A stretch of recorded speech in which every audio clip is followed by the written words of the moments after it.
Right, so one of my friends asked for this, so here goes.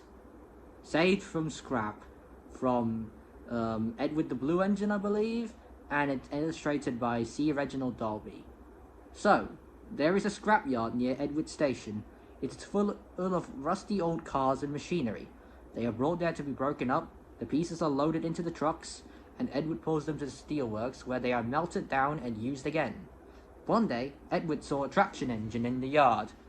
"Hello," he said. "You're not broken and rusty. What are you doing there?"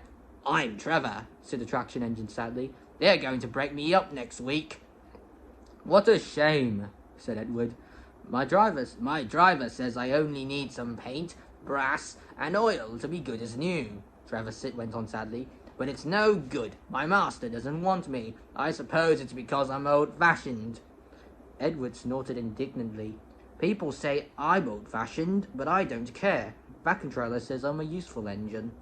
"My driver says I'm useful too," replied Trevor. "I sometimes feel ill, but I don't give up like these tractors. I struggle on and finish the job. I've never broken down in my life," he ended proudly. "What work did you do?" asked Edward kindly. "My master would send us from farm to farm. We threshed the corn, hauled logs, sawed timber, and did lots of other work. We made friends at the farms and saw them every year. Children loved to see us come. They followed us in crowds and watched us all day long. My driver would sometimes give them rides." Trevor shut his eyes, remembering. "I like children," he said simply. "Oh yes, I like children." This is what he looks like, by the way. Broken up, what a shame. Broken up, what a shame," clanked Edward as he went back to work. I must help Trevor. I must." He thought of the people he knew who liked engines. Edward had lots of friends, but strangely none of them had room for a traction engine at home, which makes sense because British houses don't exactly have a large driveway. It's a shame, he hissed as he brought his coaches to the station. Then, "Beep, beep," he whistled. "Why didn't I think of him before?"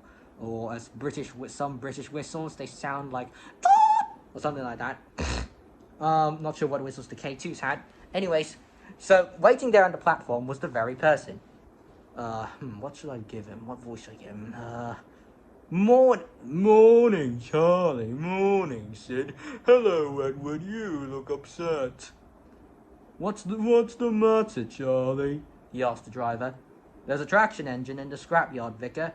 You'll be broken up next week, and it's a shame. Jem Cole says he's never driven a better engine." "Do save him, sir. You've got room, sir." "Yes, Edwin, I have room," laughed at the vicar. "But I don't need a traction—" Wait, hold on a second. What if I made him sound like one of those American televangelists? Alright, I'll give him a try. "He'll saw wood and give children rides. Please do buy him, sir, please." "We'll see," said the vicar and climbed into the train. Jem Cole came on Saturday afternoon. "The Reverend's coming to see you, Trevor. Maybe he'll buy you."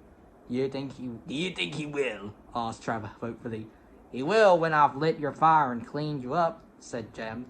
When the vicar and his two boys arrived in the evening, Trevor was blowing off steam.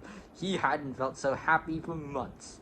"Watch this, Reverend," called Jem, and Trevor chuffed happily about the yard. "Oh, Daddy Bob, do Daddy Bob," pleaded the boys, jumping up and down in their excitement. Now I'll try. And the vicar climbed up beside Jem. "Show your paces, Trevor," he said, and drove him about the yard. Then he went into the office and came out smiling. I've got him cheap, Jem, cheap." "Do you hear that, Trevor?" called Jem. "The Reverend saved you, and you'll live the vicarage now." "Beep, beep," whistled Trevor rapidly. Some traction engines have very loud whistles, mind you. "Will you drive him home for me, Jem? And take these scalawags with you. They won't come in the car when there's a traction engine around. I've taken some of the church donations to buy me a Cadillac or whatever you brats like to drive here, the Jaguar or whatever. It cost me a damn fortune." So, Trevor's home is now at the Vicarage Orchard, and it's very close to the railway. and he sees Edward every day. His paint is spotless, and his brass shines like gold. He saws firewood in the winter, and Jem sometimes borrows him when a tractor fails. Trevor likes doing his old job, but his happiest days is the church fete.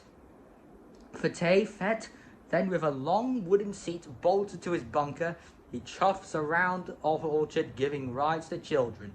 Long afterwards, you'll see him shut his eyes, remembering, "I like children," he whispers happily. So, yeah, that's Trevor in his new home. So yeah, I hope at least some of you found this entertaining. So yeah, have a nice evening, lads.